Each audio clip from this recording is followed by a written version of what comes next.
ஆஸ்டியோபோரோசிஸ்னால் வந்து கால்சியம் டெஃபிஷியன்சினால எலும்பு தேய்மானம் வரும். இது வந்து நார்மலாக முதியோர்களுக்கு தான் வரும்.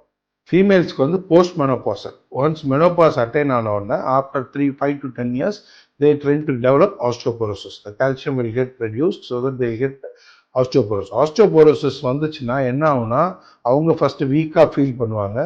ரெண்டாவது போன் ஸ்ட்ரென்த் குறையும். ஸோ தட் அவங்களுக்கு வந்து அந்த ஸ்லிப் ஆனாலோ இல்லை ட்ரிவியல் ஃபால் ஆனாலோ ஃப்ராக்சர்ஸ் ஆக வாய்ப்புகள் இருக்கும். ஸோ இதில் என்னென்ன ஃப்ராக்சர்ஸ் காமன் பார்த்தீங்கன்னா ஸ்பைனில் வந்து கம்ப்ரெஷன் ஃப்ராக்சர் வரும். ரிஸ்டில் வந்து இந்த ரேடியஸ் ஃப்ராக்சர் வரும். ஏன்னா கை கீழே விழுந்துருவாங்க. அப்புறம் பாத்ரூமில் எங்கேயா ஸ்லிப் ஆனாங்கன்னா ஹிப் போன் ஃப்ராக்சர்ஸ் ஆகும். இது மூணு தான் வந்து மோர் common fractures in osteoporosis. So osteoporosis is a serious issue and it has to be addressed and proper care and exercises and treatment has to be taken.